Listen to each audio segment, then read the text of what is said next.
Well, good morning, everyone, and welcome to the State of Utah Energy Storage Summer Webinar Series. We will get things started this morning. The series is presented by the Department of Energy's Office of Electricity Energy Storage Program in collaboration with the Utah Governor's Office of Energy Development, Sandia National Laboratories, Pacific Northwest National Laboratories, Mustang Prairie Energy, Quanta Technology, and the University of Utah's Utah Smart Energy Laboratory. My name is Kevin Brooks. I'm the Energy Analytics Manager with the Utah Governor's Office of Energy Development, and I will be hosting and emceeing the session today. The webinar is being recorded, so we ask that those of you please remain muted throughout the webinar and save your questions for the end of the session when we will have a question and answer and discussion period. At that time, please feel free to unmute yourself and ask our speakers today any questions you might have, or feel free to privately message me in the chat, and I'm happy to ask questions on your behalf. The session will be distributed with all the other webinars from the series after the series concludes on August 12th, and presentations from today will be shared via PDF after the webinar today.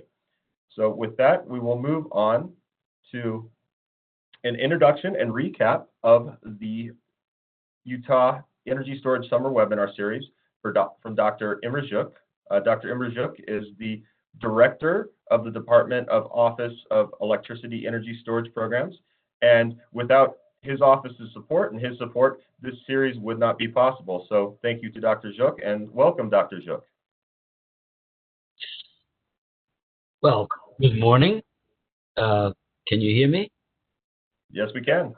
Great.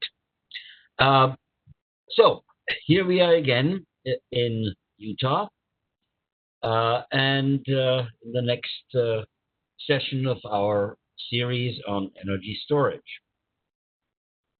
And we've taken you through an introduction, what storage is all about, and policy, and then onwards to analytics and the way different benefit streams can be stacked on top of each other and interact with each other.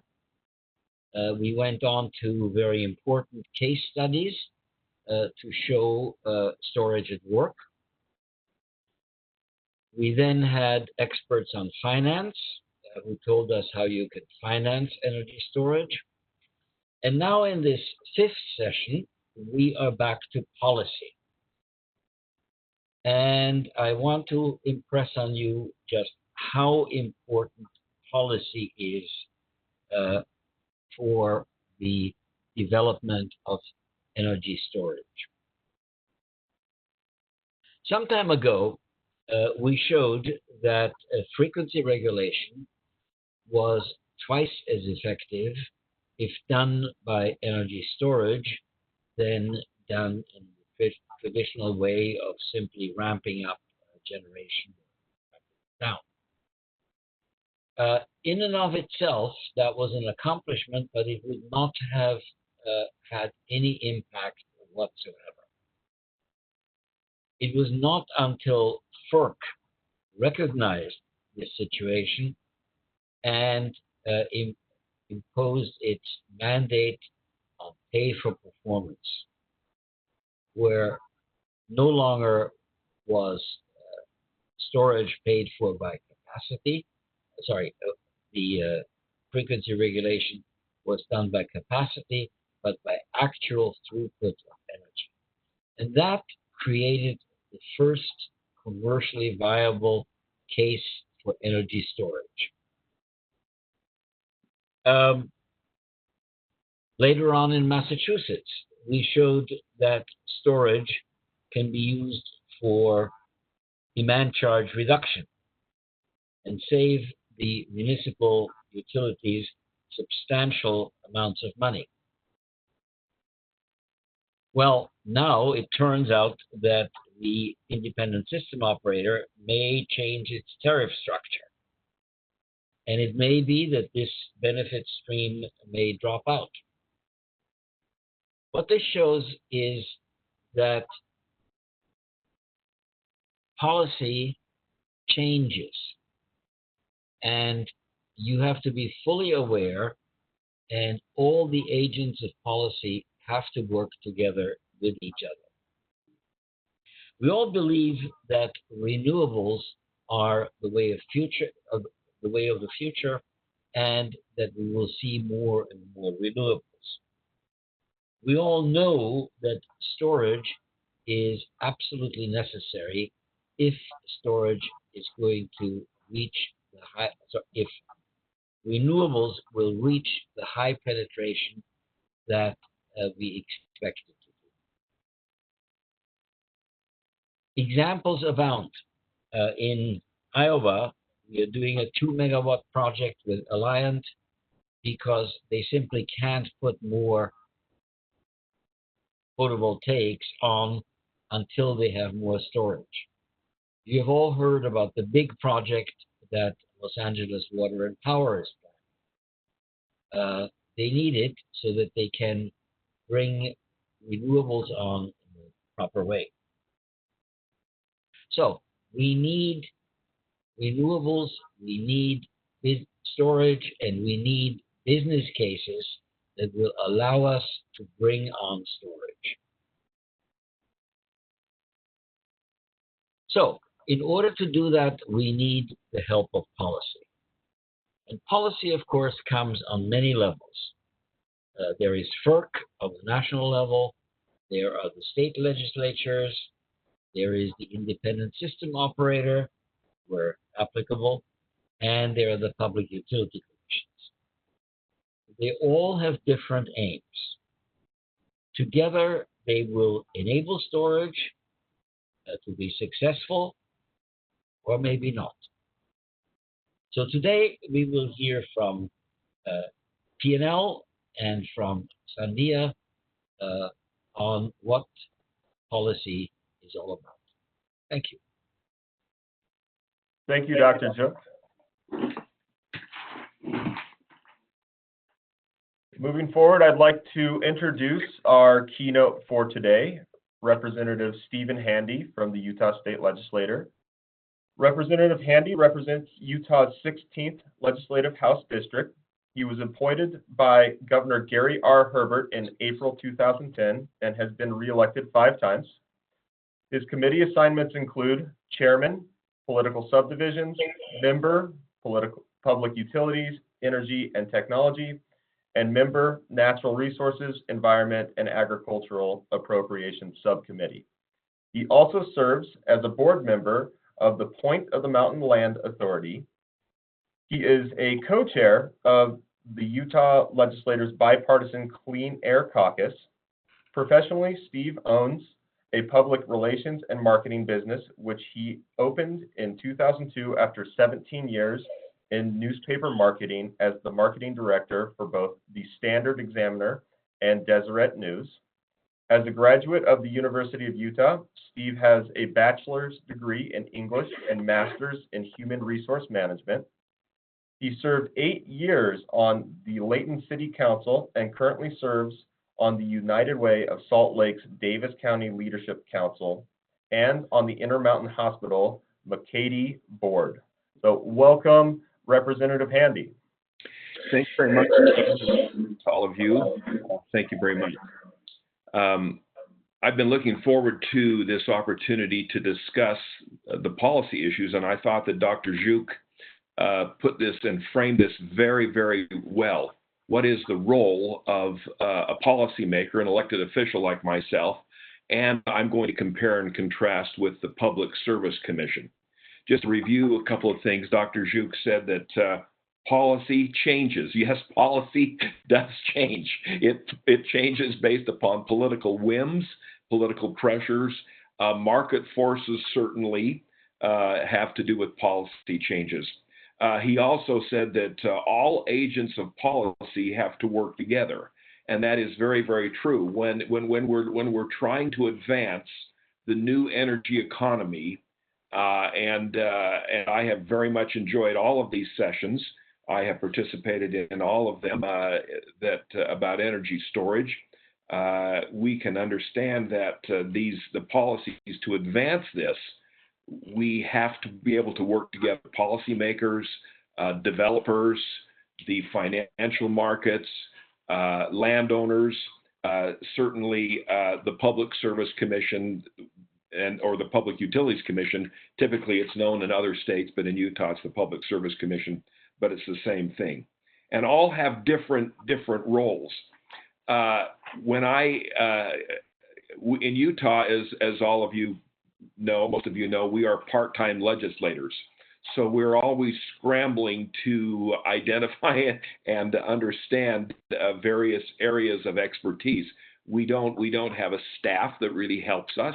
We have the larger staff in the legislature, but they're not dedicated to us in particular.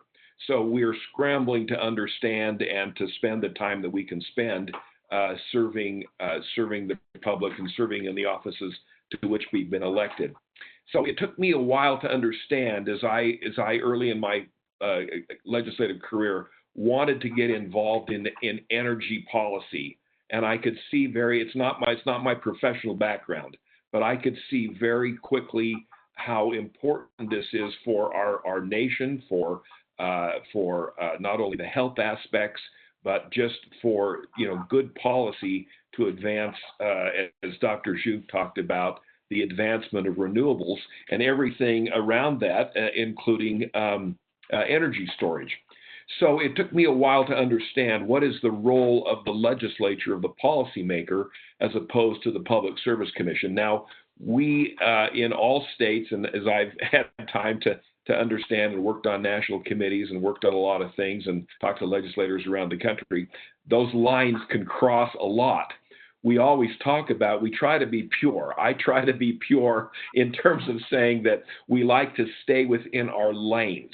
I mean, the Public Service Commission was established by the legislature, and the governor appoints the commissioners, but we try to stay within our lanes, and that not always works out, but we try to have integrity in doing that. But let me just explain maybe a couple things, and I'll give you a couple little quick case studies to help you understand what I have learned and the way that we try to work, and the way that we, as Dr. Gyuk talked about, we try to work together and have to work together to advance the exciting new things with the new energy economy. So the legislature sets policy. For example, the Public Service Commission in Utah, we told them we will allow for net metering, a power cost adjustment mechanism for recovering of actual power costs, and the general rate case time limits, resource procurement, etc.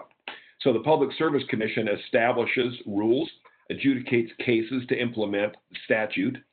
The process involves testimony or comments from technical experts on incentives. And let me explain that. I have constituents or stakeholders want me to run various aspects of legislation, and I have to be very careful about it because I have said to them, the legislature does not really have the technical expertise. This stuff can be very, very difficult and very technical, and we don't have the technical expertise.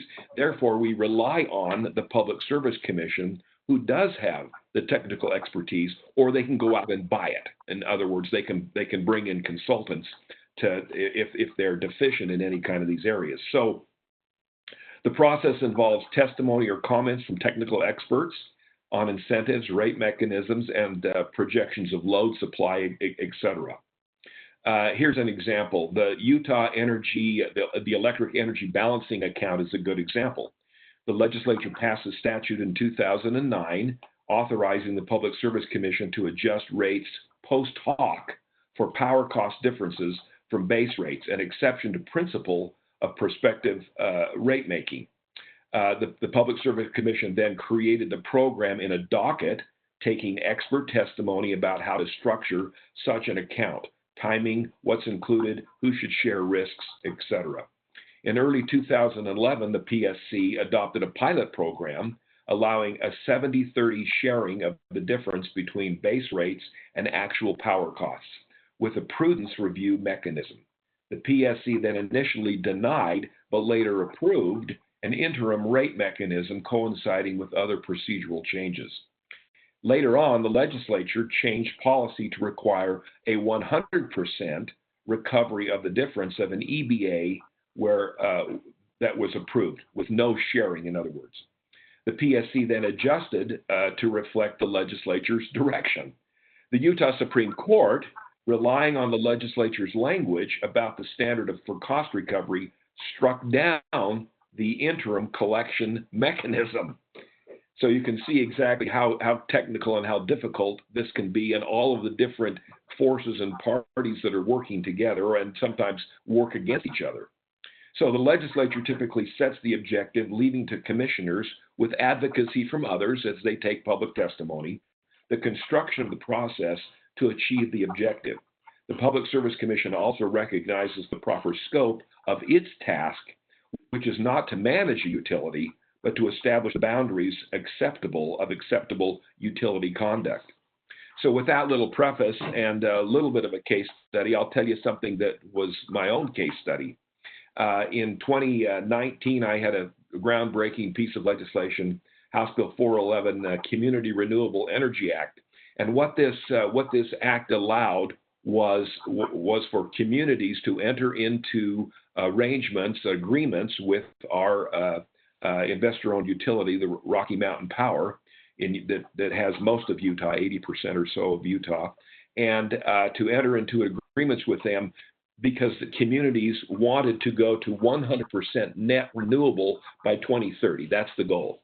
So Park City, Salt Lake City, and unincorporated Summit County, where Park City is located, they had been in negotiations for 3 years with Rocky Mountain Power to try to figure out how to do this. Now, the reason it's called 100% net is because of the lack of, as the legislation got forward, as the lack of energy storage, which has been our topic for these last 4, 5, 6 weeks, because you're still going to have, when the old trite phrases, when the sun doesn't shine and the wind doesn't blow, you're going to have a base load that would be, from the coal plants, in Huntington and Hunter, that Rocky Mountain Power, their coal power plants. So, but as that transition begins. So anyway, it was called 100% renewable. So the bill then provided for kind of a framework for how this would happen, and allowed a deadline of December 31st, 2019 for communities to sign on by a resolution that they wanted to begin exploring what the rates would be going forward if they entered into this agreement with Rocky Mountain Power. Because it would require Rocky Mountain Power, they would have to go out on the markets and either on their own develop additional renewable resources or, contract for it, of course, with developers. So we got the bill through. It was a very, very tough bill. It passed on the very last night of the legislature. It was a lot harder than it needed to be because it came out late. It was hard to understand. There was really no opposition except in the minds of some legislators. So anyway, we got the bill done. 25 or 26 cities quickly signed on by the deadline to be involved in this, and a couple have dropped out now. But once the legislative session ended in 2019, Governor Gary Herbert signed the bill. It became law. Now this empowered the Public Service Commission. And I remember very, very clearly Chris Parker, our director of public utilities at the time, who's now the director of the Commerce Department. He said to me a very interesting thing. I went to one of the public hearings. They were having public hearings with stakeholders, the public, to try to figure out the rulemaking now that the legislature had provided the policy direction. And he said something that I think that really illustrates this in the best way possible. He said, Representative Handy, what you've done is you've given us a box of Legos. Now it's our responsibility to put the Legos together. And they did put the Legos together. They did put them together. They established the rules that were directed by the policy from the bill.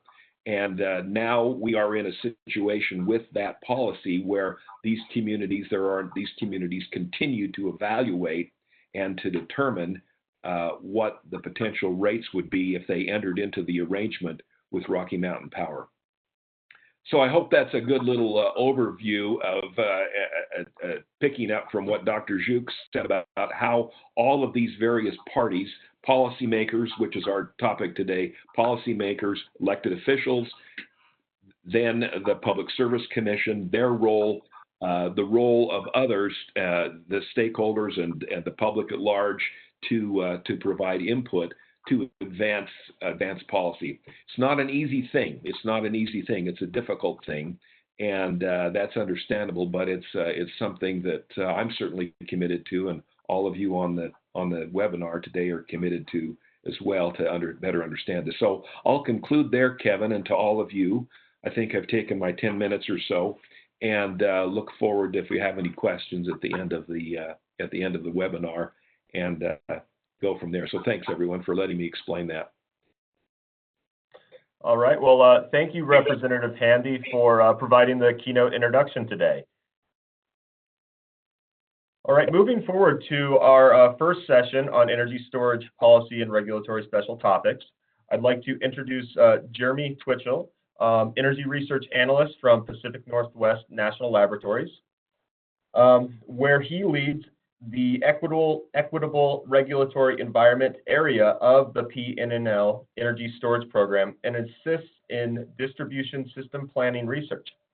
In those roles, he is responsible for reaching out to states to provide technical assistance in analyzing energy storage and other developing energy resources and incorporating them into utility planning and procurement activities.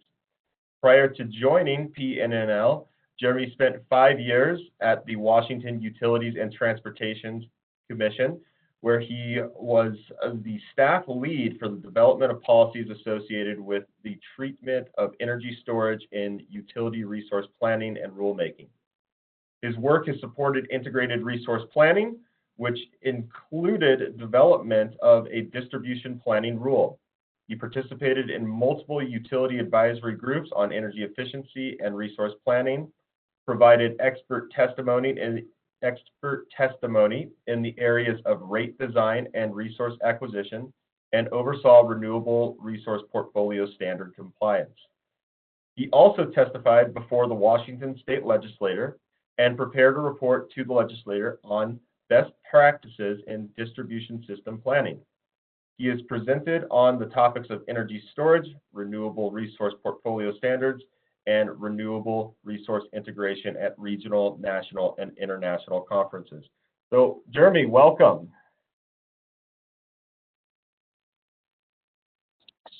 Thank you. Can you hear me okay? Yes, I can. Great. It's a great pleasure to be here. Thank you for that very kind introduction. I always enjoy doing these workshops, but this one's especially close to my heart. I was born and raised in Salt Lake City. I'm a product of West High School. There's my class of '98 Stein in the background there for proof. So it's great to be helping the home team. I wish I could be there in person, but this is the situation in which we find ourselves. I'm sure you've heard it several times throughout these seminars, but our objective here, as labs working on behalf of the DOE Energy Storage Program, is not to make recommendations or imply that anyone should be doing any particular practice or adopting any particular policy. But what we hope the outcome will be is that, whether you are a legislator developing policy, a regulator implementing policy, or an advocate advocating for policy, we hope that you will be better equipped, that you will have the information that you need to effectively do your job and to advocate and act on behalf of the state and the state's energy goals.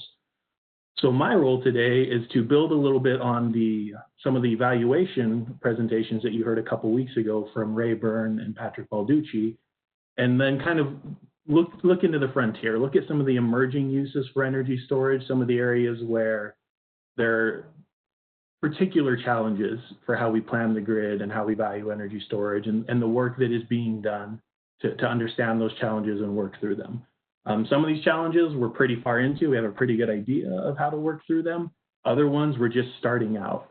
But what I hope the outcome of this presentation will be is that you'll have a better understanding of the capabilities of energy storage, the wide range of capabilities of energy storage, and the opportunities and the needs for potential policy developments or regulatory guidance in treating and developing storage for these uses.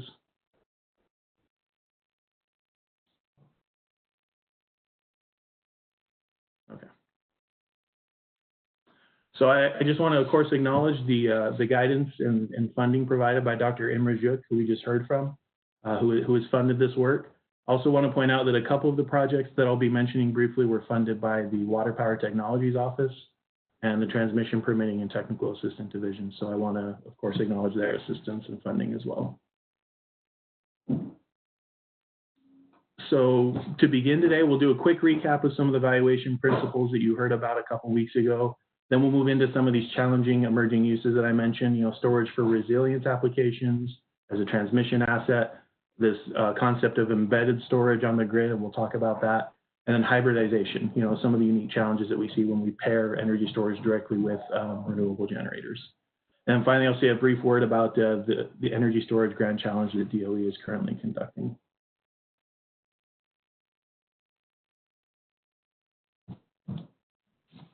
So as you heard from my colleague Patrick Balducci a couple weeks ago, energy storage can do a lot of things. Depending on where it is on the grid and how it is used, it can provide a very wide range of services, as you can see here. It's important to remember that while it can do a lot of things, it can't do them all at once. Anytime we choose a service, there's an opportunity cost for all the services that we didn't pick and that we can't provide while we're providing this service and then recharging. So it's important to have models that are capable of understanding, what are those trade-offs? What are these value streams? How will my battery or my storage device behave? And how can I optimize those two together to get the most value out of it? So the challenge that we face is that, well, let me back up. So energy storage can do a lot of things, as I mentioned. And what you see here is an energy storage device where we're layering in different services. And in that first case, the second row, arbitrage only, energy storage, that's just where it's providing the service of arbitrage, buy low, sell high. So you can see it's charging when prices are low, then discharging when prices are high. That third row, we've added in a balancing case, where now we're allowing the device to provide some regulation service to the grid, keeping it in balance. So you can see it's moving up and down very quickly throughout the day, responding to changing grid conditions. That fourth row, T&D deferral, we've added a case where there's a local transmission or distribution constraint that the device can discharge during a certain window and thereby extend the life of existing assets and reduce the need for additional transmission or distribution infrastructure. Then finally, in that last case, we've added a real power application where the device is injecting real power to help maintain voltage on the distribution system. The important thing to note is if you compare that arbitrage only row to that last row, the arbitrage case has virtually disappeared. We're still charging when prices are low, but the way we're using that energy has fundamentally changed. We're using it throughout the day to provide various services. And why this matters is because when you look at a traditional resource planning model that is used in an integrated resource planning process, it's only capable of capturing that first case, that arbitrage only case. All these other values we've identified, the traditional IRP model will not capture. So there's a need for new models, for new approaches to understand what are these different services, how can we optimize them. We did a report at PNNL a few months ago, last year, where we looked at how utilities are adapting their integrated resource planning practices to this reality, how they're developing the ability to accommodate some of these additional services, and you'll hear about some of that in the next presentation. So the key takeaway here is that storage can do a lot of things. The best mix of those things, the best value combination of values is dependent on the locations, depending on where it is, what market structure it faces, what regulatory structure it faces, what the device is needed to do. And I just threw in this slide that you've seen from Patrick Balducci again, just to show you that, every case, every project is different. If you look closely at this slide, you'll see that some projects are cost effective because there's a big transmission value or a big reliability value. Other projects have to stack multiple uses. The key takeaway is that every project is different, and in order to really understand the value of energy storage here or there, or for this service or that service, you do need sophisticated models above and beyond what utilities have traditionally used in IRP processes. So now moving into some of these emerging use cases. So first one, energy storage and resilience. So resilience is a challenging concept, and the reason for that is when we talk about grid reliability, we have a lot of definitions to tell us what a reliable grid is. We have mandatory standards, we have voluntary standards, we have ways of measuring it and tracking it. We require utilities to report it. So when we say we want a reliable system, we have a very long list of definitions about what we mean. When you start to talk about resilience, we don't have that. We don't have those standards. We don't have those metrics. We don't really even have an agreed upon definition of what we say when we mean resilience. So because of that, it's really difficult to develop planning objectives. I can't develop a model that's going to tell me how to build a resilient system because I don't know what a resilient system is. I don't know what those variables are for which I'm trying to solve. So the result is that resilience, if I'm just building a resource to provide resilience, I'm very rarely going to need it. You know, the electric grid is up 99.99% of the time. So if that resource is only providing me service during that 0.01% of the time, it's going to be really difficult to recoup my investment. So the next logical step is that if I'm going to build a resilience project, I need to provide other value services to the grid during normal operations in order to recoup my investment, in order to be cost effective.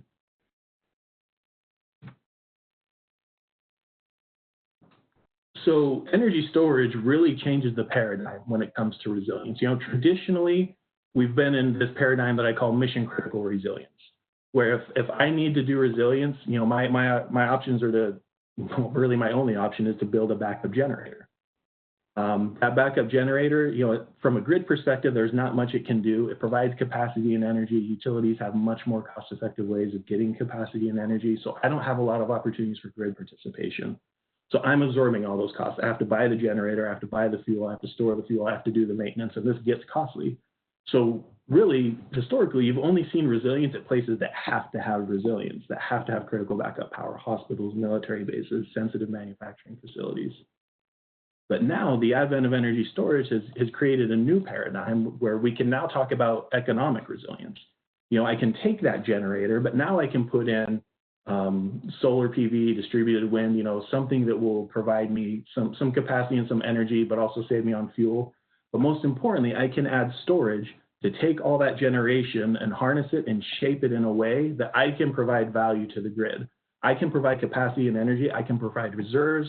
I can help defer local transmission and distribution investments. There's a whole lot of things I can do now with the ability to shape that energy, shape the output of my devices. So I can earn offsetting revenues that lower my costs. And so now you're starting to see resilience that's become viable for a broader range of facilities. You know, you're seeing it at schools, you're seeing it in government facilities. You're starting to see it even down to the individual homeowner, and we'll talk about that in a minute. But there's a whole lot more opportunity now because of energy storage.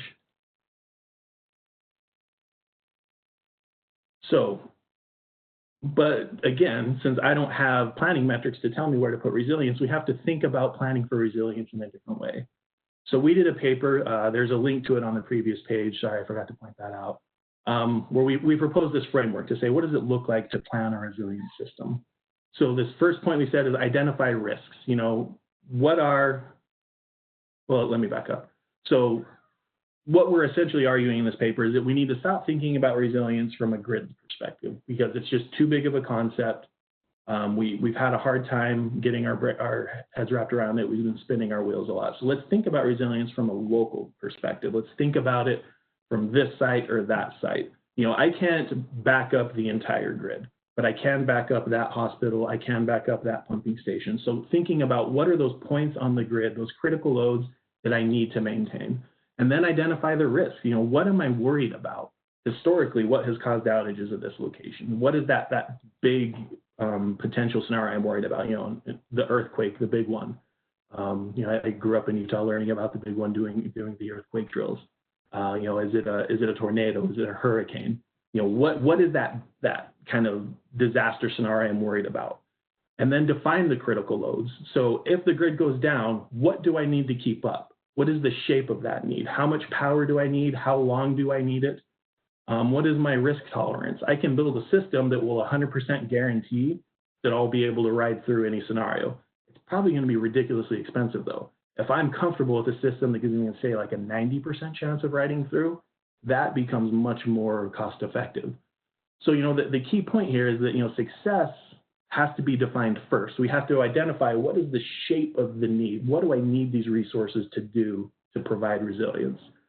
And then finally is this idea of engaging in iterative planning between the project level and the grid level. And when I say that, I mean, so at the project level, we're looking at, what are the resource portfolios? What are the mixes of different resources that will meet my needs, that will meet that shape of identified? But then at the grid level, I'm looking at to see, okay, what are the local values I can provide to the grid? Is there some kind of net metering tariff that I can take advantage of? Is there an opportunity to provide reserves to the utility? Is there an opportunity to defer a transmission or distribution investment?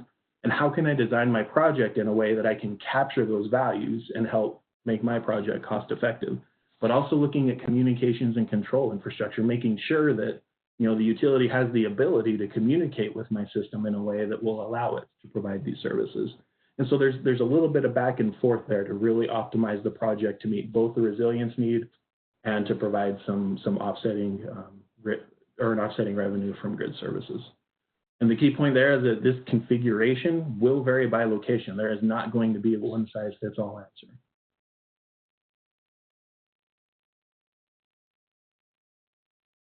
So I wanted to walk through just a few examples really quickly of where these principles have played out. The first couple come from the military. The Department of Defense has adopted a policy where all military bases effectively need to identify how they would meet their water and energy needs for 14 days, assuming they're completely isolated from the electric grid or the water power or the water system. And so you've seen a whole lot of activity on building resilience into military facilities, and I wanted to provide a couple examples here. So this first one is from the Marine Corps Air Station in Yuma, Arizona. Essentially what happened here is the base identified a need for resilient backup power. They approached their utility, and their utility said, oh, well, we have a transmission constraint there, and if we could put 25 megawatts of generators at your base, we can provide you that backup power, and then when you don't need the backup power, we can use the generators to help us manage that transmission constraint. So the base gets something, the utility and its customers get something. The base provides, the base's share of the funding is to provide the land where the site is, where the project is built. Then the utility and its customers pay for the project and manage it. Pacific Missile Range facility in Hawaii, similar idea here. You've got a military base that needs backup power. They approached their utility. In this case, the utility went with a third-party AES distributed energy for a solar plus storage project. This one's structured a little bit differently. The third-party AES will actually manage and control the facility and then just sell its output to the utility, and then the utility, in the case of a blackout, will push all that power onto the base. Moving to civilian models now, Green Mountain Power in Vermont, you may have heard of this. This one is about achieving distributed storage by sharing costs with customers. So in the initial version of this program, customers could pay an upfront fee to have a power wall sited at their house, or they could have an ongoing agreement with the utility, $15 a month. The utility would install the device at the customer's home, and the utility actually controls the device. And the primary use for the utility is peak shaving. So they're participating in the ISO New England region. And so the cost that they pay to have generators on the system and to access the transmission system are largely based on the peak demand of the utility, how much is being used at peaks. So by dispatching these devices to lower their demand during peak periods, they save a lot of money. In 2018, they shaved just 3.5 megawatts, but they saved $500,000 by doing that. And the benefit to customers is that the utility manages these devices on their behalf to help them manage time of use rates, to help lower their costs there, and also in the event of an outage to provide backup power to the customers. The initial version of this was fully subscribed. They did a follow-up that was fully subscribed, and it has since evolved into a bring your own device program, where now the customer buys their own storage device, has it installed, and then has an agreement with the utility for the utility to operate it, and then receives a monthly credit for that. Another one that you've heard about, Dr. Gyuk mentioned it briefly this morning, Sterling Municipal Light Department in Massachusetts. This was a DOE funded project, in part DOE funded. DOE also provided significant technical assistance in analyzing and planning this thing. But what this one does is it provides emergency backup power to the police station and the dispatch center. Excuse me. And from the utility perspective, similar to the last example, they're dispatching this device during peak to lower their peak demand and reduce their costs that they pay to the system operator. You can see there that the projected annual benefits were $400,000. Year one benefits were $419,000, and the expected payback on this thing is about 7 years.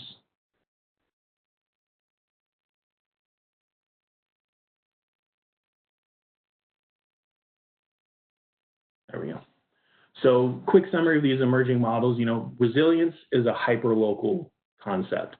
The resilience benefits associated with these projects are all accruing to a single customer. It may be a large customer like a or a small customer like an individual residence, but it's always a single point on the grid where the resilience benefits are accrued. These projects are made economically feasible through grid services, and that's achieved by either the utility or an eligible third party who understands grid values and dispatch, operating the devices on behalf of the customer. There's a key grid value that drives each project, peak shaving, reducing operating costs, managing a grid constraint. But there's several values associated with it, but there's always one big key value that really makes the projects cost effective. And then finally, energy storage is a key enabling technology. 3 of these projects were based on energy storage. The 4th one in Arizona didn't have energy storage initially, but they are in the process of studying how they can add it and improve the project from that perspective. So quick summary of this resilience presentation. Resilience is a standalone service. It's expensive. We don't have standards for it. I'm going to have very few opportunities to earn offsetting revenue. It's difficult to do resilience just for resilience sake. But now with energy storage, I have that paradigm shift. Now I can build projects that give me resilience, but also pay for themselves by providing reliability services. But that requires deliberate planning. It requires me to really understand what my needs are to provide resilience at my site, as well as what the grid needs are to allow me to earn offsetting revenue. But the key takeaway here that I hope everyone remembers is, resilience can be done. We get caught up in this discussion about it's too big, it's too complicated, it's too expensive. But it can be done, it is being done, and it's being done with increasing frequency. So next topic, storage is transmission. So a key principle here is this concept of thermal limits. The materials that we use in our transmission lines are not perfect conductors, which means that as electricity moves through them, there's a little bit of resistance, they heat up. That's where we get line losses. As these lines heat up, they begin to sag. And so because of that, when we're talking about the limits of a transmission system, they're not expressed in how much energy is moving through them. They're expressed in terms of how hot they are, the thermal limit of the resource, or excuse me, of the transmission line. And energy storage is a potential alternative for alleviating this thermal overloading. If I can site energy storage on the transmission system or, in a load pocket in a way that I can effectively pre-charge it before high demand periods, then I reduce the thermal overload on the system. I reduce how much energy has to move through the transmission system. And so I can extend the life of existing assets and can potentially avoid having to upgrade them. Another key point here is the way we use the transmission system, how it's designed, how it's operated. And the key principle is that even on fully contracted, heavily utilized transmission lines, there is unused capacity most of the time. So this is from this is a study that WEC does, the Western Electric Coordinating Council. They're responsible for monitoring and enforcing grid reliability for the Western U.S. It's actually based right there in Salt Lake. They do a study every year where they look at how the transmission system in the Western U.S. is being used. And what you can see here is that in 2018, for 93%, almost 94% of the time, transmission lines are being operated at less than 75% of their rating. And they exceeded their 90% of their rating just 1.3% of the time. So what that means is that, these peak periods, when we're using a transmission system to its fullest, when we're pushing it to its limits, they're few. Then there's not very many of them. It's just a few hours of the year where we're really pushing it to its limits. The rest of the time, there is a lot of excess capacity. The challenge is it's not always available in the most valuable times, and it's not always available where we would like it. But the implication here is that if you deploy energy storage as a transmission asset, once you've met those peak periods where it's needed, you have a whole lot of other time. You have a lot of hours where this device could potentially provide other services. So there's a long and extensive policy background when it comes to looking at energy storage as a transmission asset. Congress back in 2005 said storage can be a transmission asset. FERC, through a couple orders, Order 890 and Order 1000, has acknowledged that potential. Order 1000 that came out in 2011 is important because in that order, FERC said, okay, all these utilities that own interstate transmission systems that are regulated by FERC, you need to get together on a regional basis and you need to have a coordinated approach to regional transmission planning. So you can see there in the map the regions, these planning regions that have been created to comply with Order 1000. Texas, ERCOT is not affected by this because they don't have interconnections with other states, so they're not subject to FERC jurisdiction in that regard. You'll see there Northern Tier Transmission Group in yellow covering Utah. You also see Columbia Grid covering the Pacific Northwest. Those two organizations actually recently merged into a single organization. But this is important because these regional transmission planning processes are identifying the best costs, or excuse me, the least cost, best fit transmission solutions across an entire region. And this is where energy storage could potentially be considered for some of these transmission applications. FERC built on this a little bit more in 2017. They issued a policy statement on dual use storage. So this is where we're deploying storage for a transmission purpose, but then for all those extra hours we have, we're releasing it to participate in energy markets to provide capacity, energy, ancillary services. And there was some confusion on this because in 2008 and 2010, there were two cases where public or pump storage hydro facilities came to FERC and said, hey, we want to be transmission assets. And FERC said yes to one and no to the other. And there was a lot of nuance to why they did that, but that nuance tended to be lost. A lot of people would misrepresent what happened, or they would cite a decision in a subsequent proceeding, and FERC would be like, well, that's not what that decision meant. So they did this policy statement to clarify. And so they said, yes, we do believe that energy storage can be a dual use asset. You can deploy it for transmission and then use it for generation when it's not needed for transmission. There's a few principles you need to follow, avoid double recovery of costs. So I can't earn all my revenue as a transmission asset and then go earn additional revenue as a generation asset. There has to be some give and take there. Have to minimize adverse impacts on markets. I can't have an unfair advantage as a storage as a transmission owner.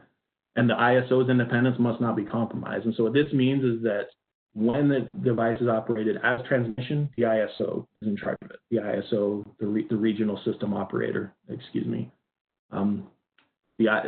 Sorry, I should have defined that. ISO is an independent system operator.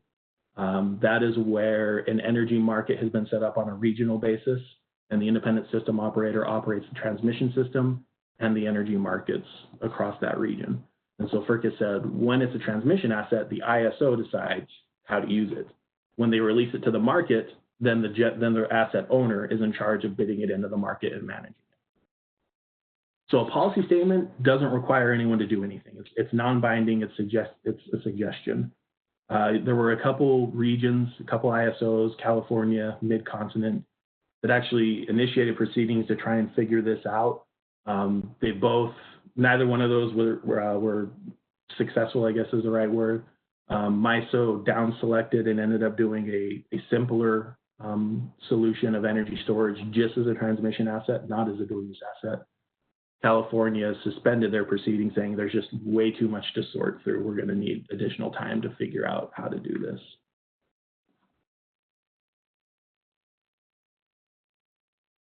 So when you're talking about dual use storage, there's two paradigms here. And since we're in Utah, I did Cougar Blue and Ute Red. And I'm not saying one's better than the other. I'm just saying they're very different.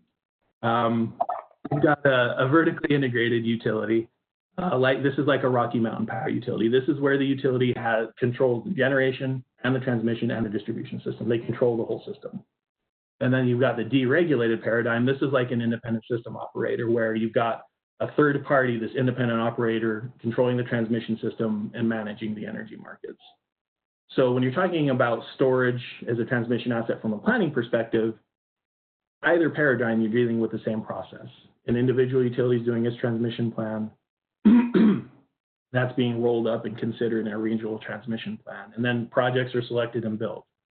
But now when you're talking about if the storage device is on the grid and you're talking about how it's operated from a market perspective, now is where you start to see some difference. In the vertically integrated territory, the utility is in charge of transmission operations and generation operations.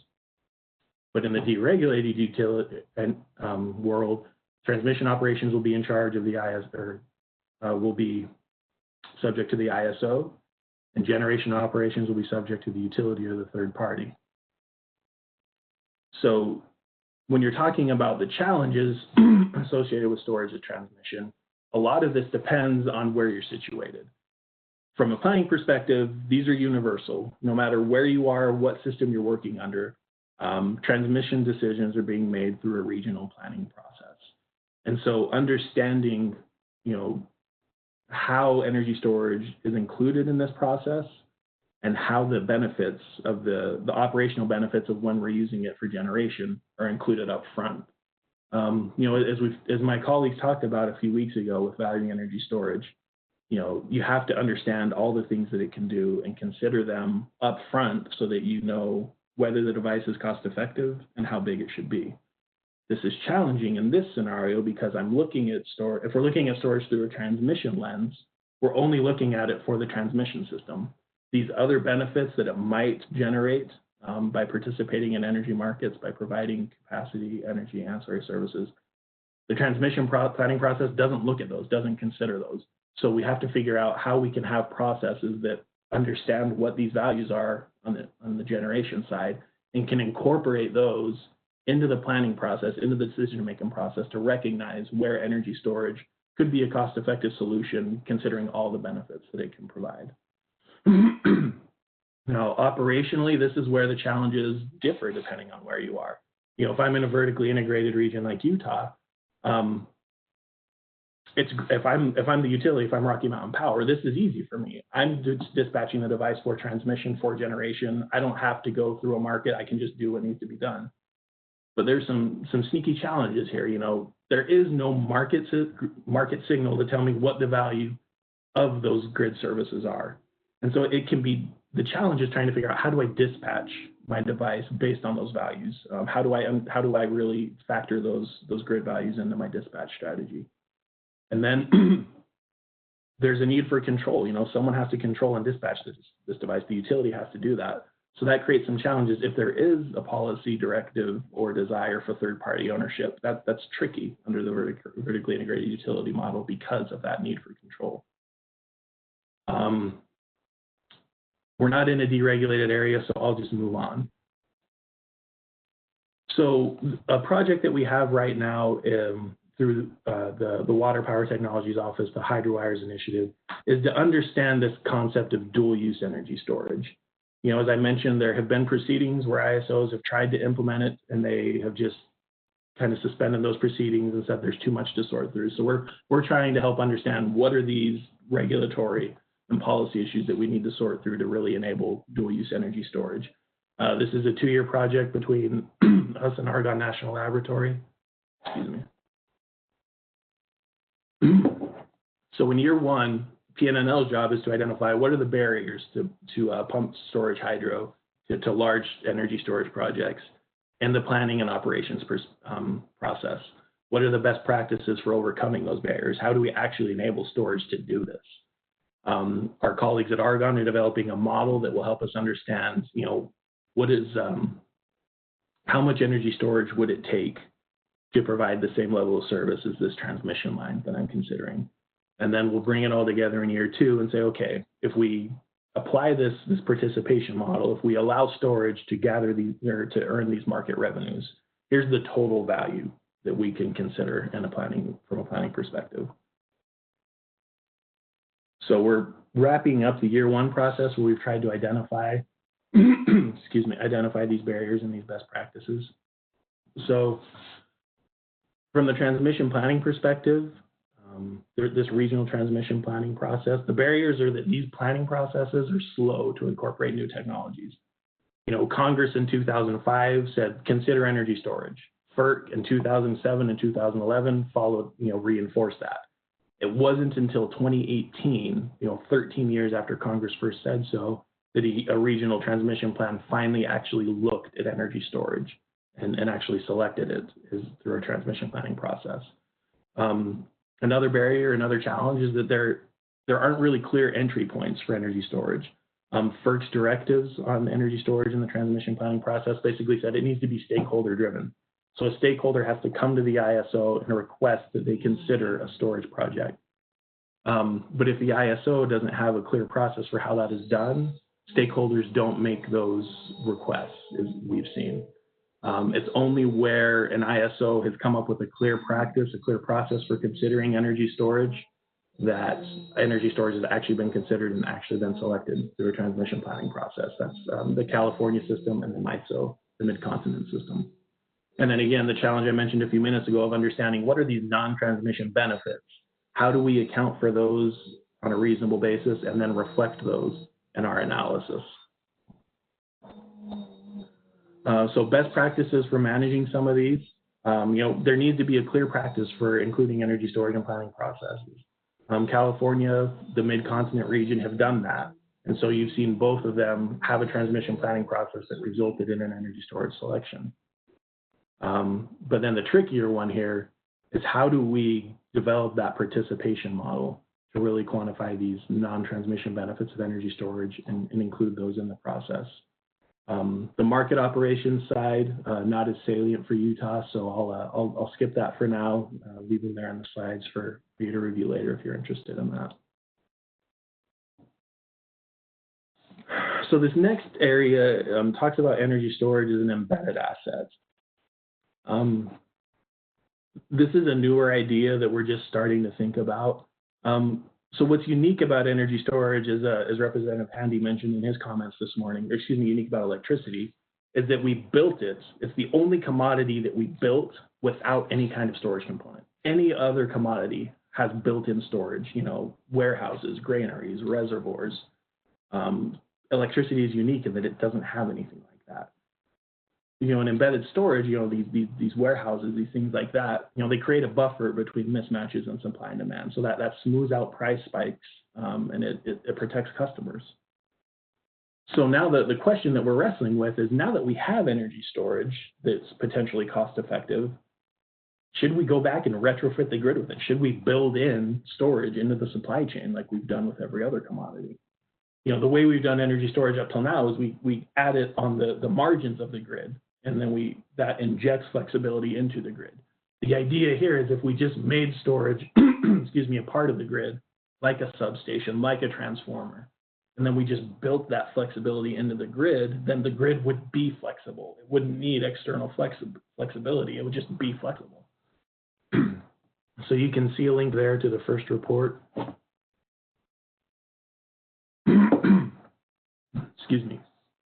The first report in a series that kind of introduces this idea. A second report that talks about the regulatory challenges associated with it is forthcoming. And then there'll be a third report looking at the valuation and economics aspects as well. So you can watch that site for those reports. So just to understand what embedded storage does for a system, I wanted to compare it to the natural gas system.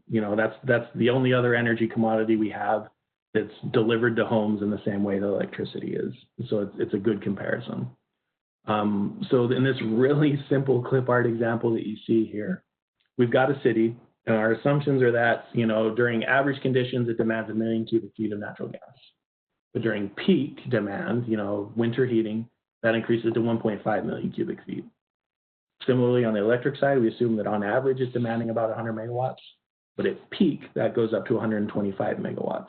And if you look on the gas side, you've got that storage facility in there. And so what that does is that allows me to size the upstream delivery portion based on average demand. I can size that pipeline to 1 million cubic feet, fill my storage facility during periods of low demand. And then during high demand, I can use that storage facility to inject the additional gas. And then I only have to size that downstream portion, the portion between the storage and the customers, based on peak demand. Contrast that with the electric side, I don't have that flexibility. If peak demand is 125 megawatts, I have to build my system to deliver 125 megawatts at any time, even if it only needs 125 megawatts for 1 day a year. So I have to have enough generation to do that. I have to have a transmission and distribution system that can do that. And so I have a lot less flexibility from the electric side. I can only build a system based on peak needs.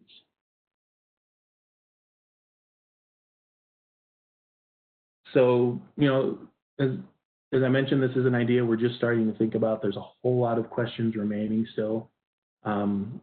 Theoretically, we could put energy storage into the grid and it would facilitate more efficient design. I could size my resources based more on average demand and then use storage to act as a buffer and absorb some of those peaks.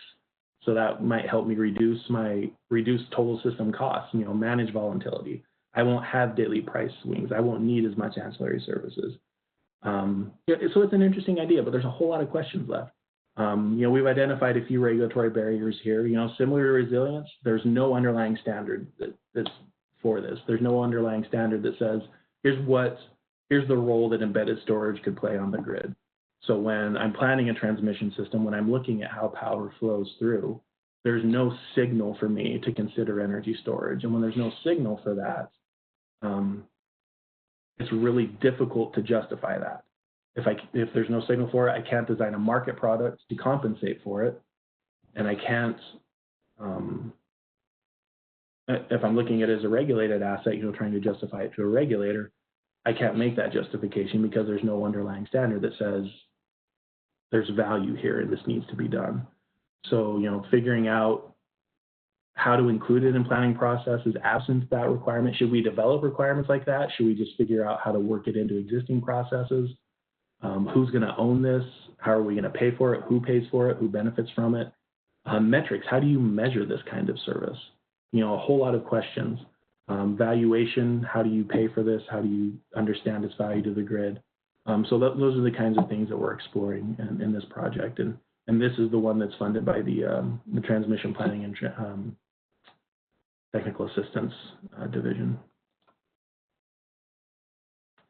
So last issue I wanted to walk through is hybridization.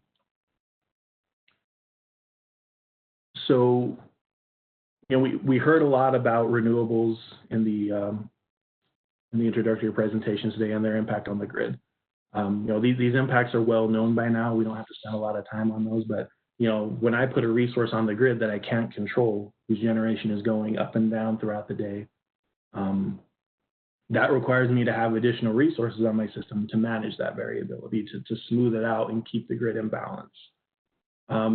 Renewable generation tends not to align with peak needs. If I'm a summer peaking utility and peaking on a summer evening, I don't have a lot of renewable generation on the system. If I'm a winter peaking utility and I'm peaking on a winter morning, I have virtually no renewable generation on the system. So, over the years, utilities have sought to kind of internalize, make project developers internalize these challenges, create signals for them to try and shift their generation to more beneficial periods, to smooth out their generation, to manage that volatility. And there's a few ways of doing this. When a utility is modeling these resources as an IRP, they're identifying these integration costs and imposing them on the project costs that they're modeling. Some utilities have additional bidding requirements during an RFP. There's additional boxes that a developer has to check, additional things they have to do. Sometimes, if it's a third-party developer connecting to the system, the utility might directly assess some kind of volatility cost to them. If they do have a variable production profile, they may get paid less. They may have to pay additional fees. And then also, the utility may develop rates, how they pay for these devices, how they pay developers. the establish a premium for on-peak generation. If you generate when we don't need it as much, you'll get paid less. If you can figure out how to generate when we do need it, we'll pay you more. So collectively, these types of signals, these types of approaches create a really strong incentive for developers to look at energy storage, to manage their production, to shift it to more beneficial periods. So we're working with a couple states right now where regulatory commissions are already dealing with this issue, are already trying to work through dockets, North Carolina and Idaho, and they're looking specifically at storage plus solar and what are the issues that they need to be aware about, that they need to capture in the regulations and the policies that they develop. So there's a few things you need to look at here. So coupling. You want to do it on an AC coupling where effectively you've got two inverters. That's that crazy looking box there. Each device has its own inverter going to the grid. Or do you do a DC coupling where they are effectively sharing one inverter that goes to the grid? Metering. Do we meter the storage and the solar separately? Is there a reason for us to do that? Or do we just have a single meter on the inverter to measure the output as it comes to the grid? Charging regime, this might be the most important one. How much of that storage has to be charged by the attached solar? Some utilities have put out RFPs where they require, if a developer wants to propose solar plus storage, the storage has to be 100% charged by the attached solar. If you're looking at it from a PURPA perspective, if you're looking at it from an investment tax credit perspective, then the storage needs to be charged at least 75% by the attached solar. And then, but you also have this potential where if we don't put any kind of restriction on the storage, if we just let the storage take what it can from the solar, interact with the grid, we don't impose any kinds of charging restrictions, how much additional value could there be? Would it have more energy in the tank to provide more services? Would it generate more revenue? What are the economic trade-offs? If I forego the ITC in order to provide more services, can I make a case for that? So those are the kinds of questions that we're starting to ask and starting to think about. Valuing hybrids. This is a very active area of investigation across the industry. All 7 of the ISOs in the U.S. have active proceedings on hybrids, trying to figure out how to define them, how to include them in markets. FERC had a technical conference on this concept in July. DOE recently initiated a cross-cutting research initiative where they've essentially put together all of their different program offices and projects that are working on hybrids from various perspectives, and basically told us all right, get together, figure out who's doing what, figure out where the existing gaps are, and then report back to DOE so that they can start designing a more structured approach to, or I guess I should say coordinated approach to hybrids research. Why all this interest? A hybrid resource, perhaps more than any other resource out there on the grid, really depends on regulatory and market constructs to have value. So if I'm in a vertically integrated state like Utah, some of the questions I have to ask are, from an IRP modeling perspective, how are these resources represented in IRPs? Are they represented as a storage device that's as a dispatchable generation device? Are they represented as a storage device with some attached generation? That's an important difference.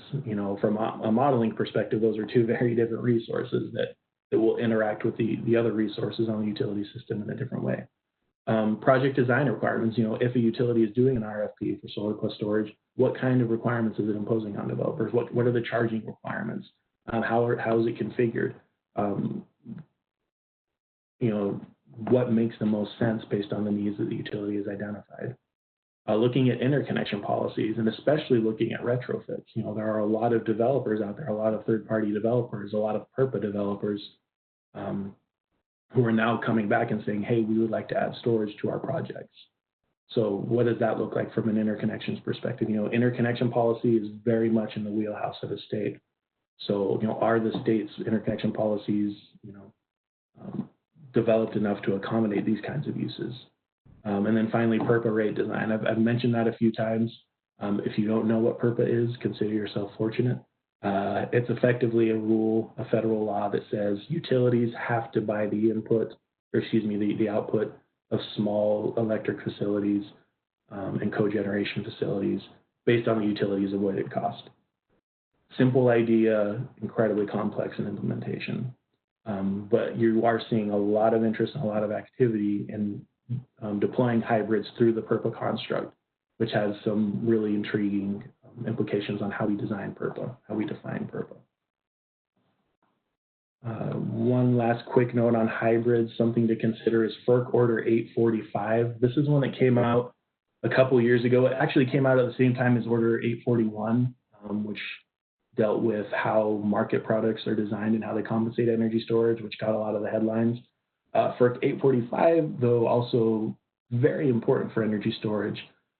So what this, FERC has a jurisdiction over how large resources, anything over 20 megawatts connects to the grid. They can set standards that utilities and grid operators have to follow. And what FERC Order 845 did is said, okay, from an interconnection perspective, we're going to define storage as a generation resource, which makes it easier to connect to the grid. They also said that if I'm developing a resource and connecting to the grid, I don't have to connect at my nameplate capacity. So for example here, if I had a 20 megawatt solar facility and a 5 megawatt storage facility, previously I would have had to interconnect to the grid at the full 25 megawatts. Now I can say, yeah, that's my nameplate, but I'm never going to push out more than 15 megawatts at a time. So I'm going to interconnect at 15 megawatts.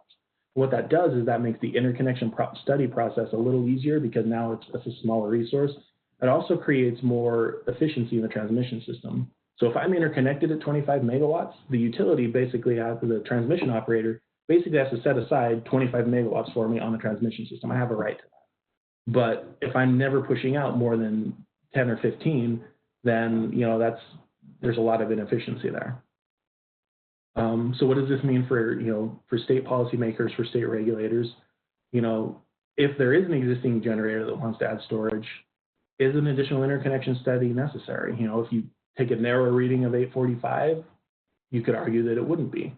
But then there's also some equity issues. There's a large interconnection queue. Any utility, any grid operator in this country will tell you they have a very large interconnection queue of projects, of storage projects, of hybrid projects that want to interconnect to the grid, that want to develop. And so is it fair to allow existing project developers to jump that queue and install storage while someone else is still waiting in the queue? But, there's some questions there that regulators would need to answer. So I'm just about out of time. I just wanted to say a final note about the Energy Storage Grand Challenge. So this is something that DOE initiated back in January. And the idea here is to coordinate all the DOE's research efforts on energy storage. Right now, there's a lot of work being done. Our program is funded through the Office of Electricity under Dr. Gyuk, does a lot of work. But the Solar Office does work, the Water Power Office does work, the Wind Power Office does work, the Vehicle Technologies Office does work. And in all honesty, historically, we haven't done a very good job of talking to one another and coordinating the work that we're doing. So the idea here is for DOE to really say, okay, who's doing what? And what is our vision? What do we want energy storage to do in 10 years down the road? And what does a coordinated research and development strategy look like to get us there? So you can see there's 5 different tracks that they're investigating what they would need to do to make the U.S. a leader in energy storage. Developing technologies, actually transferring those technologies to utilities and developers. Policy and evaluation around energy storage, manufacturing capabilities, workforce development. Why this matters to you is there's actually a formal solicitation out right now where DOE is asking for stakeholder input. They're asking people who are interested in energy storage to tell DOE what the research needs are, what types of research should DOE be funding, what types of needs exist in the regulatory community and the policymaker community. So there's a link to that solicitation there. Comments are due August 31st. And, I will just say that DOE has been very vocal that this will be a stakeholder-driven process. They are genuinely interested and having those conversations and hearing from, people who are in the trenches and understanding what work needs to be done.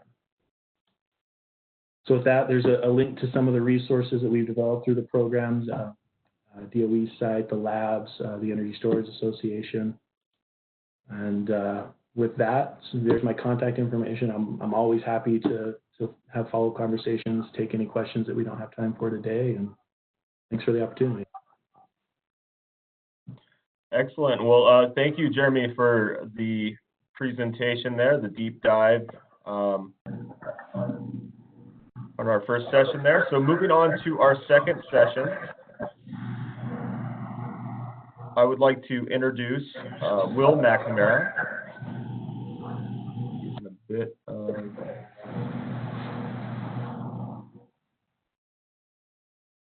Will serves as a grid energy storage policy analyst for Sandia National Laboratories with a focus on energy storage policy development at the federal and state levels. Will has spent his entire 23-year career in the energy and utilities industry with a concentration on regulatory and legislative policy. He has served as a lobbyist in California and has represented major utilities across the U.S. in numerous jurisdictions in proceedings pertaining to integrated resource planning, procurement, cost recovery, rate design, and the development of policymaking best practices. Will's area of subject matter expertise, in addition Somebody needs to mute themselves. Yeah, somebody.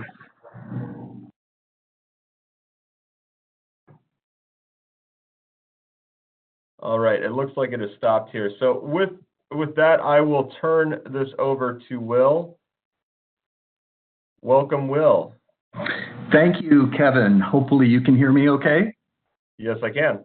All right. Hello, everyone. Thank you for attending this session today. We really appreciate this opportunity to participate in this series of workshops, particularly as it relates to policy development. So thank you, Kevin, for being our host. Thank you, Representative Handy, for your introductory comments. Let me see here. Advance. All right. Of course, I would like to thank Dr. Gyuk for his sponsorship. All of the research that we do in our area at Sandia is made possible by the sponsorship of Dr. Gyuk. So we couldn't do this without him, and we greatly appreciate it. As we are doing a deep dive into policy today, I'm going to focus on two key policy topics. And this was determined through conversations with Kevin and Representative Handy, identifying what we anticipate as being some key issues in Utah, either through regulatory proceedings or legislative policy. And they are incorporating energy storage into integrated resource plans. And then the second topic is tax credits and other financial incentives for energy storage that would be available at the state level. Inherently, I consider both of these topics to be state policy issues as opposed to federal policy issues, although there is a tax credit available for storage that I'll talk about at the federal level. But primarily, these are state policy issues, and inherently with IRPs, we are talking about utilities that are within a vertically integrated model, as is the case with Rocky Mountain Power in Utah. IRPs are inherently a regulatory policy construct that a utility engages in with its commission. And then again, at the state level, we're talking about tax credits, what a state might want to develop to enable energy storage within their state. So with that, let's dive into the first topic. I want to make sure that everyone is clear on what an IRP is, first of all.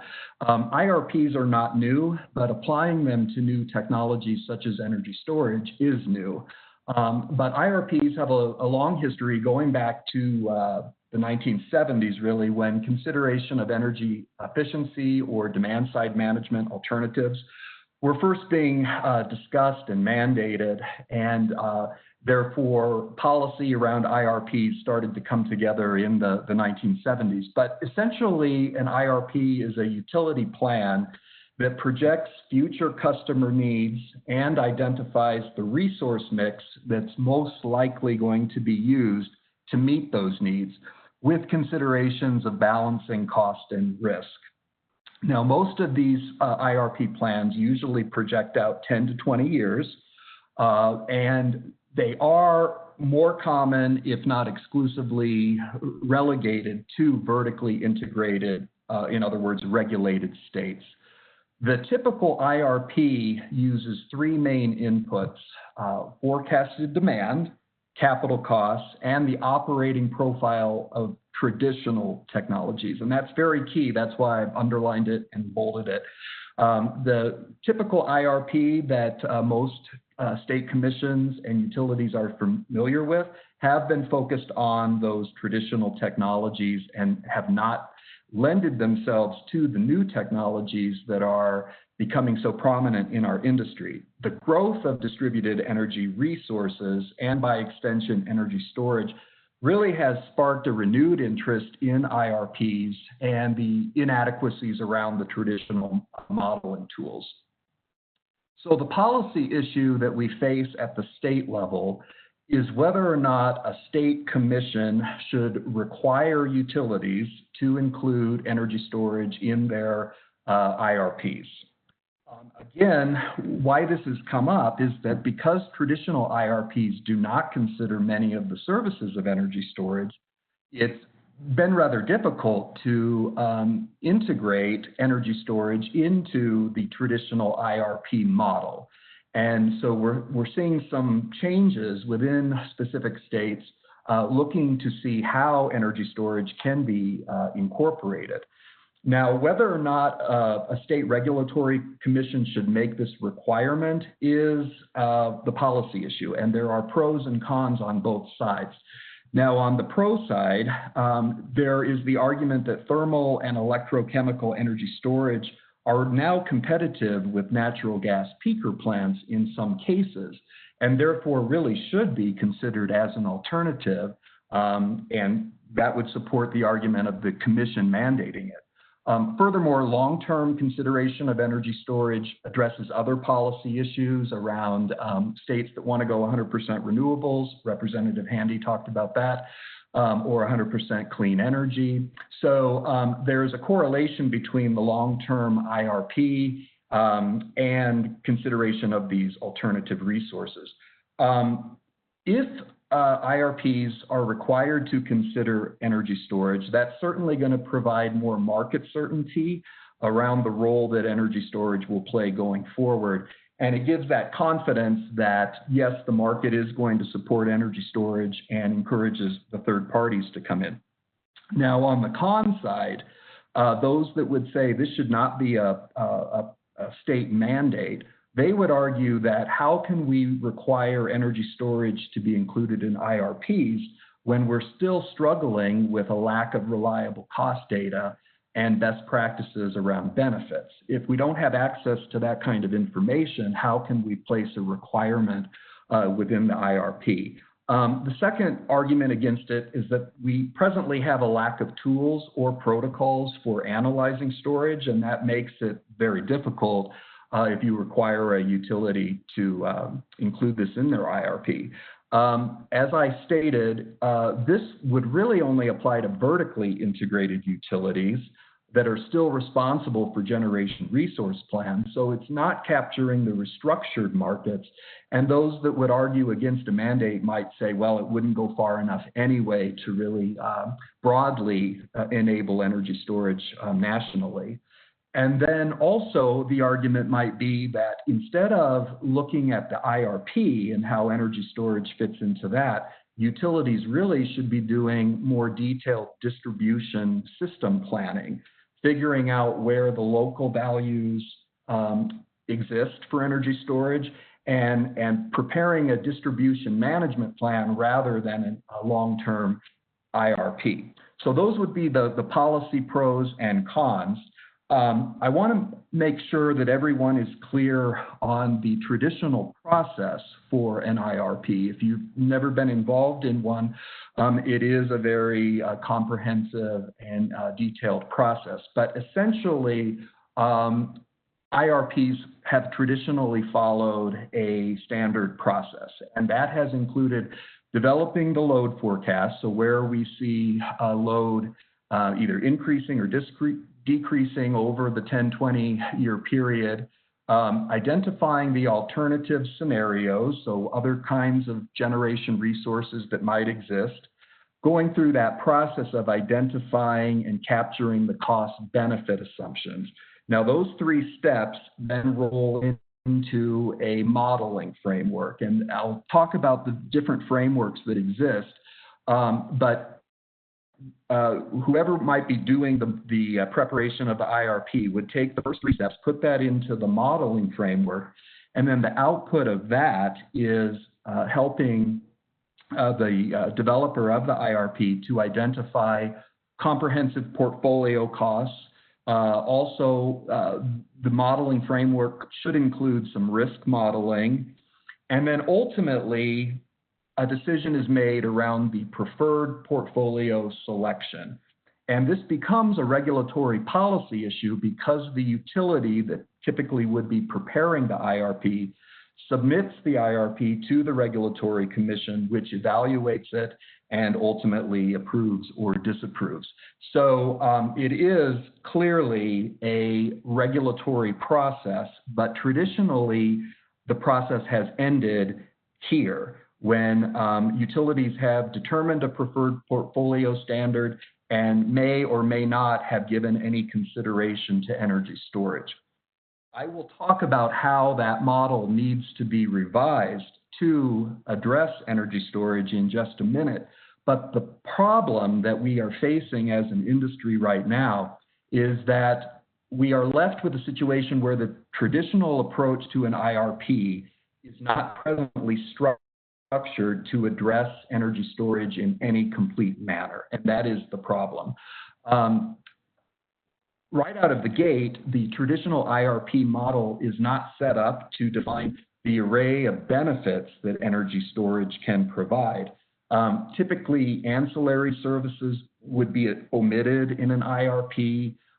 Services that are provided to the distribution system could be omitted. Many models analyze only bulk power systems and may not be able to analyze the smaller, more granular, non-connected systems such as energy storage. Energy needs may be captured, but capacity needs are often overlooked. That's kind of a long-term measurement of how much power would be needed. And most models identify energy and capacity needs on an hourly basis, whereas with energy storage, we really need to be looking at those sub-hourly benefits. And so the problem is that current models may completely ignore those sub-hourly benefits. So that all bubbles up into the fact that there are three significant gaps that are currently found in traditional IRP models. The first one is that they typically are restricted to hourly time step modeling, and again, we're not getting those sub-hourly benefits. There's typically an omission of ancillary services such as frequency regulation, spinning reserves. Your traditional IRP model is typically not capturing those. And then there's the discounting or just overlooking the locational specific system benefits that energy storage can provide.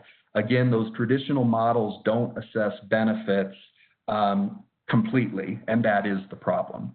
So what I would suggest, and what we have been discussing across various state jurisdictions, is that the IRP model be modified to address energy storage.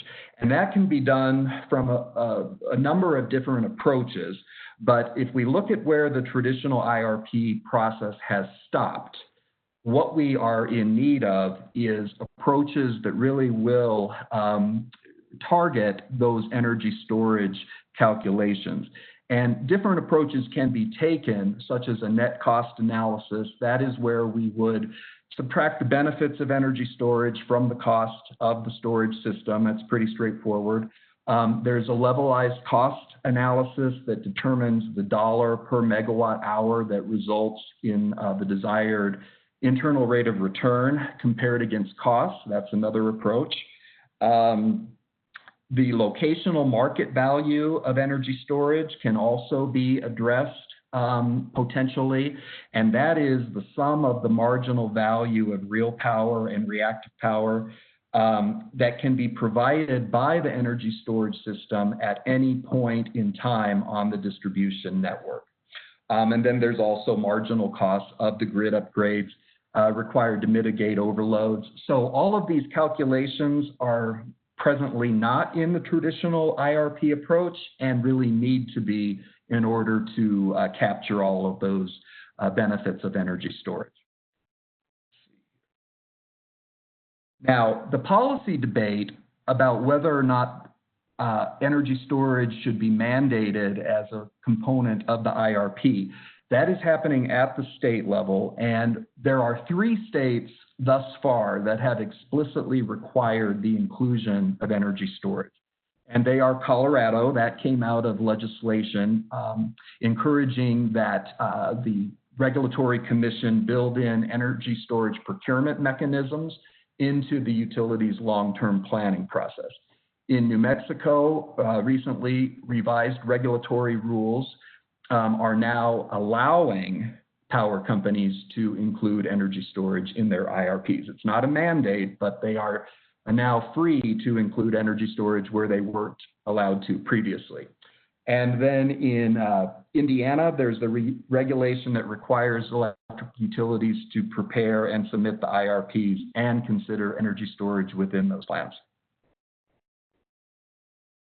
Other states are taking unique approaches towards this, as opposed to an outright requirement that specifically states a mandate for energy storage in IRPs. Different states are going about it in different ways. In Arizona, we recently saw that the Regulatory Commission rejected the plan of Arizona Public Service due to insufficient consideration of energy storage. So even though there wasn't a mandate to incorporate energy storage, the IRP of the utility was rejected because it didn't go through that process. In Michigan, the state has adopted new IRP policies requiring utilities to identify opportunities for energy storage, along with energy efficiency and demand response. Minnesota requires utilities to include energy storage. New Mexico, as I said, is giving the option. And Oregon, which is an interesting state to be aware of due to the prominence of PacifiCorp, which is also a subsidiary of the Berkshire Hathaway companies. Rocky Mountain Power happens to be a subsidiary of PacifiCorp. So what PacifiCorp is doing in the state of Oregon as a response to the Oregon Public Utility Commission rules should be very relevant to what is happening in Utah due to that relationship with PacifiCorp. I would advise closely monitoring what's happening in Oregon.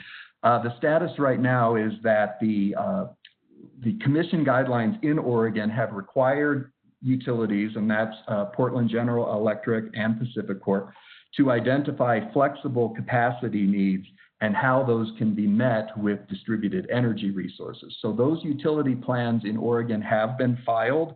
And again, it's very important to be tracking the developments of what the ruling will be for PacifiCorp. Now, other utilities are taking unique approaches as well, outside of a regulatory mandate. And I'll just go through these quickly. Avista selected 5 megawatts of energy storage. ComEd in Illinois has been looking at the locational value concepts for energy storage. Duke Energy is adding 75 megawatts into their 2017 IRP. So you can see that utilities are taking the step to incorporate energy storage based on a realization of the benefits that it provides outside of a regulatory mandate to do so. But let's talk about the software programs. As I said, the need to do sub-hourly modeling on the resource is very important, but it's not really been perfected as of yet. There are offerings from private and public companies for modeling tools that are available. We at Sandia do not endorse any particular tool, but I would like you to be aware of what's available in the public. For sub-hourly modeling, Plexus, PowerSim, Aurora are modeling tools that can get to that sub-hourly modeling. For capacity modeling, ProSim seems to be a good leader in that space. And for hourly modeling with some sub-hourly modeling, you could look at ABB as an alternative as well. Again, these are options that are available in the public domain. If we take a step back and say, okay, what is the path forward then toward accurately capturing these energy storage costs and benefits so that it can be included in an IRP? Generally speaking, right now, utility commissions have the authority to require utilities to consider energy storage. So in terms of jurisdictional authority, if we are talking about a vertically integrated market, the regulatory commission would have the authority to require utilities under their jurisdiction to take this step to include energy storage. So that is something within the state of Utah that could be an option given the vertically integrated model. It's also been my suggestion that utility commissions can collectively work together to establish a system for sharing cost data, sharing benefits data. It would be ideal if a state like Utah would partner up with other neighboring states for a cost benefit sharing process. I think that would be incredibly helpful if we're going to look at policy revisions on the IRP topic. As prices continue to fall, and this is happening in real time, it's critically important to be updating your cost ranges for energy storage on at least an annual basis because prices continue to come down so quickly. But again, if it's not going to be part of a regulatory mandate, the commission should be having a dialogue with regulatory utilities around how they're going to adjust their long-term planning. If you're not going to put it into a mandate, at least have the dialogue with the utility, how they're approaching their long-term planning, if they're doing sub-hourly modeling, and that would get the conversation going around energy storage's role. There are some recommendations for regulators that have come out of the Energy Storage Association specific to this issue of energy storage in IRPs. And I'll just go through these quickly. One is to, as I said, use up-to-date storage cost estimates and cost forecasts that are current and up-to-date. Employ those sub-hourly intervals in the modeling. Institute a net cost analysis of the capacity investment options. Incorporate system flexibility needs into reliability metrics. And analyze demand resources as distinct resource options separate from load forecasts. So again, it will be ultimately up to policymakers in Utah whether or not a mandate along these lines is appropriate. But these would be considerations for you to consider in that process.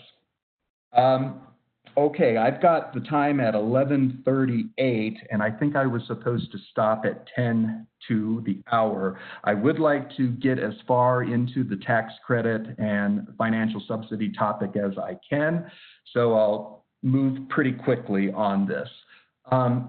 This is mostly a state issue, but I want you to be aware that at the federal level, energy storage can benefit from the federal investment tax credit if it is paired with solar.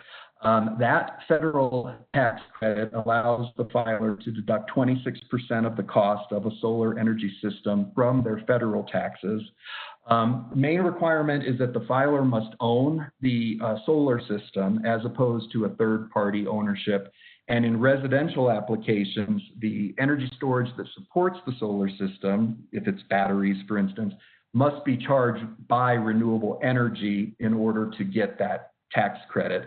And in commercial applications, the energy storage system is eligible for the tax credit as long as the battery is charged by a renewable system more than 75% of the time. Now, it's important to be aware that the federal ITC is being offered on a declining basis through 2020. There is the 26% tax credit available, but next year that goes down to 22%, and then after 2022, it drops down to 10%. So obviously, important to take advantage of that tax credit sooner than later if that is something that someone would be eligible. But the policy question that we are focused on now is at the state level. So whether or not that federal tax credit is sufficient, we still have the issue of whether or not an individual state would want to provide some type of financial incentive, tax credit, or other subsidy to enable the development of energy storage in their state. Typically, regulatory frameworks have prevented utilities and end-use customers from being able to monetize the value of energy storage, and therefore that tax credit has been an effective tool or is seen as potentially an effective tool to jumpstart the market while regulatory policies are being finalized. Now, the pros and cons for this are that on the pro, pay-for-performance metrics that incentivize utilities to improve utilizing existing assets or alternative assets, that has been an effective process in other areas, such as renewable energy, energy efficiency. So to develop some pay-for-performance metrics specific to energy storage could follow that logic. Customer incentives may be tied to the economic value that is brought to the grid. So in other words, a state that wants to develop some type of incentive program can be very strategic in how they structure that so that you can actually incentivize energy storage to be placed in certain locations on the grid, et cetera. Now, on the con side, providing subsidies to energy storage can quickly become complicated. Even that process of determining if the battery is charged by renewable energy or not can be a complicated process. Also, as Jeremy touched on, we have the issue of dual participation, where energy storage potentially can provide services to the distribution grid and at the wholesale level. And therefore, that creates the opportunity to be compensated in both areas. And we have a double dip or a duplication of compensation that quickly becomes a problem. So the argument against providing state-level incentives would be, let's wait till we get the parameters figured out about dual market participation before we develop a state-level incentive. So it may be the case because of this kind of complexity of the policy issue, we don't have many states that have moved in this direction as of yet. California, New Jersey, Maryland, and Nevada really are the ones to look to. They are acting as leaders as providing the state-level incentives. California was really the first, as it has been in a number of ways. They developed the Smart Grid Incentive Program. This provides incentives for customers that produce electricity through storage. In Maryland, Maryland was the first state to provide a state-level ITC for storage. They're the only ones, as far as I know, that have that state-level ITC. In Nevada, there's a program that offers rebates for for storage if it is paired with solar. Massachusetts, New York, and Hawaii have all been looking into the issue of a tax credit or other subsidy program, but presently California is the only state that I am aware of in which an incentive program specific for energy storage has been implemented. Now, so the scope of policies around this is rather limited, but there are some best practices that are emerging. Again, Maryland is really the go-to state to look at for the framework of a state level tax credit. Maryland is offering 30% for energy storage devices. Massachusetts, an interesting state because it is the only state that I'm aware of that allows behind the meter batteries to be eligible for state level support coming out of an energy efficiency budget. So instead of creating a new revenue source, Massachusetts decided to enable energy storage by pulling out of the energy efficiency budget. And that is a unique model. Other states should be watched pretty closely. As I said, New Mexico is looking to develop this, and a taxpayer that holds an interest in an energy storage system can claim an energy income tax credit in the amount equal to 6%. That's happening in New Mexico. New Hampshire's also got a very innovative model, in my opinion. Liberty Utilities, which is in New Hampshire, is providing residential customers with the Tesla Powerwall battery. And although this is not a traditional subsidy, it's working as such in practice.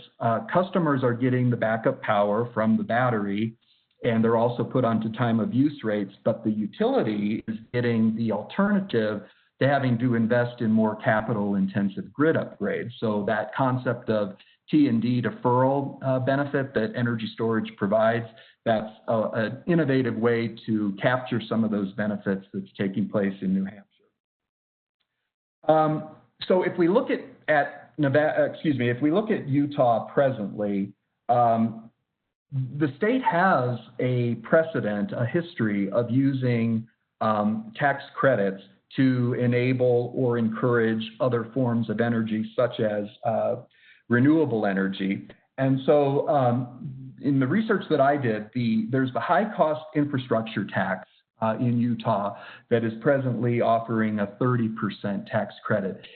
It does not seem to me that energy storage is clearly eligible for that tax credit, but that could potentially be a revision to the policy to carve out eligibility for energy storage or confirm energy storage's eligibility already.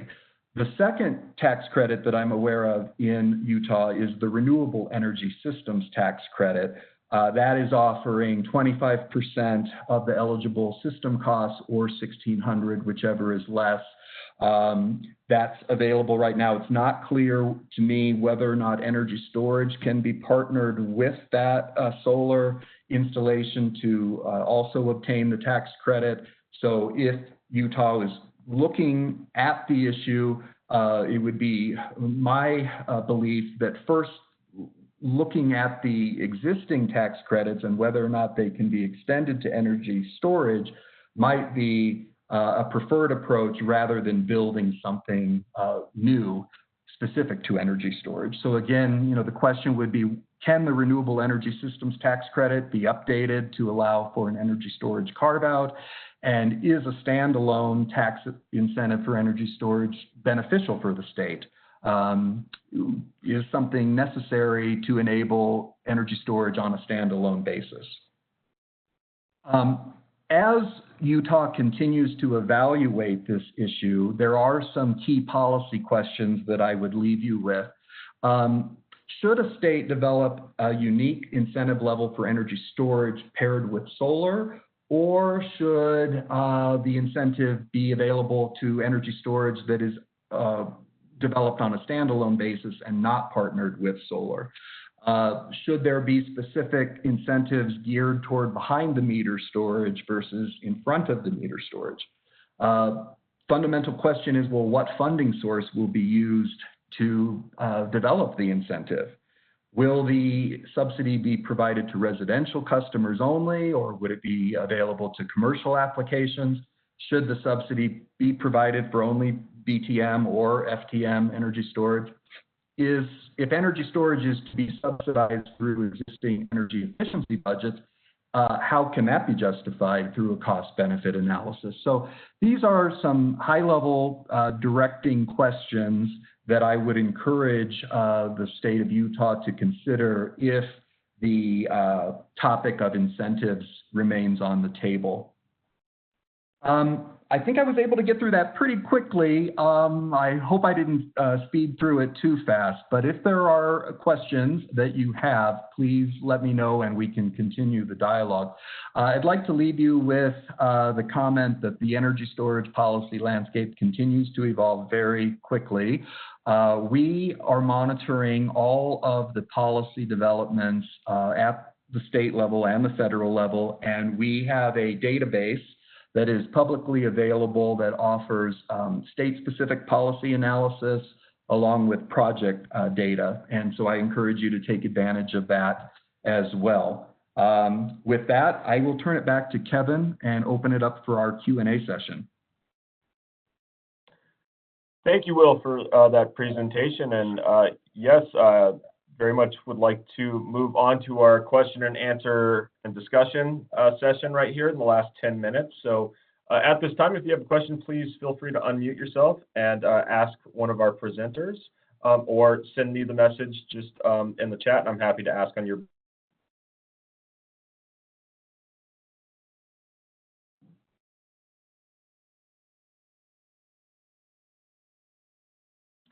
All right, well, I guess to get things rolling, I actually have a question myself here, just listening to this.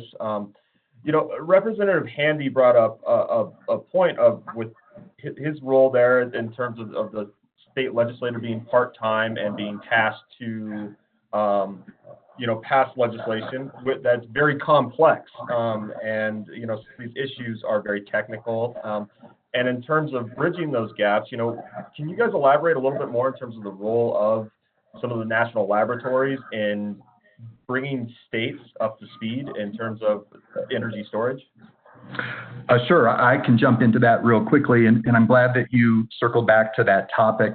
I think that Representative Handy was spot on with his comment that legislation really defines high-arching, broad policy goals that in turn are implemented by utility commissions. So I think that relationship is pretty common across the country. We're seeing legislatures direct regulatory commissions and not vice versa.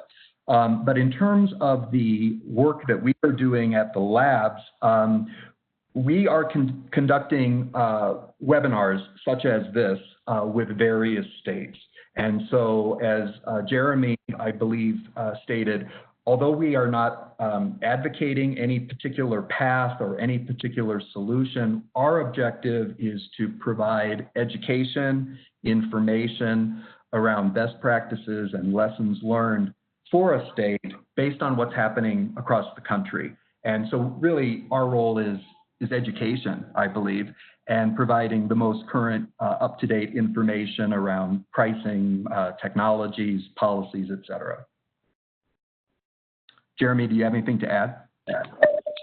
Yeah, I'll just say that, you know, that issue is not unique to legislatures. It's not unique to Utah. You know, I experienced it firsthand working at the Utility Commission in Washington State. You know, these are agencies that have a lot of responsibility, a lot of statutory deadlines. And so when you're talking about new technologies and new ideas, not a lot of bandwidth or funding to really look at them like we would want to. So as Will said, our mission, our hope is that we can help fill that gap. You know, we can, and what I think this program really provides, and what attracted me to it, is objectivity. I think that is the biggest strength of this program. You know, legislators are always getting lobbied. You know, utility commissions hear from the utility position, they hear from stakeholder positions, they hear from ratepayer advocates. They have all these agendas, all these different points of view. And then the utility commission's job, the legislator's job, is to figure out, okay, how do I triangulate the public interest out of all of that? And so what we hope to do is be an objective source of information to help policymakers, to help regulators do that. You know, and these workshops are a great foray into that. You know, if there is an interest, if there is a need for more detailed discussions around specific issues, then, you know, we're happy to have those conversations. I might add to this that we maintain very close relationships in some states. For example, in New Mexico, a member of our own group eventually moved on after he retired and became a state legislator, and he has been very substantial in pushing legislation in New Mexico. In Washington State, staffers, and also in Oregon, staffers from the PUC and the legislature have moved in and out of Pacific Northwest Laboratory. So we have very good relationships in these states and others as well in terms of energy storage.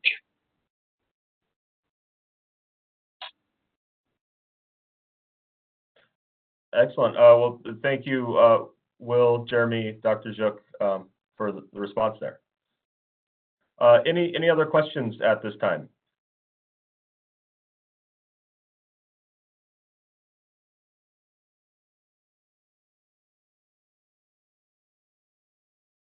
All right. Well, I will take that as no other questions at this point. With that, we can move on, and I just want to say thank you to Dr. Gyuk, Representative Stephen Handy, Jeremy Twitchell, and Will McNamara for speaking and presenting in today's webinar on energy storage legislation and regulatory issues. For those of you, please go ahead, if you haven't already, register for our next webinar on August 12th. This will be on energy storage and grid resilience. This will be the last of the series. And I want to again say thank you to Dr. Gyuk and the Department of Energy's Office of Electricity Energy Storage Programs for providing funding for this series, and to the work of our partners here from the Utah Governor's Office of Energy Development, Sandia National Laboratories, Pacific Northwest National Laboratories, Mustang Prairie Energy, Quanta Technology, and the University of Utah Smart Energy Laboratory. So thank you again, and you guys have a great day. Thank you.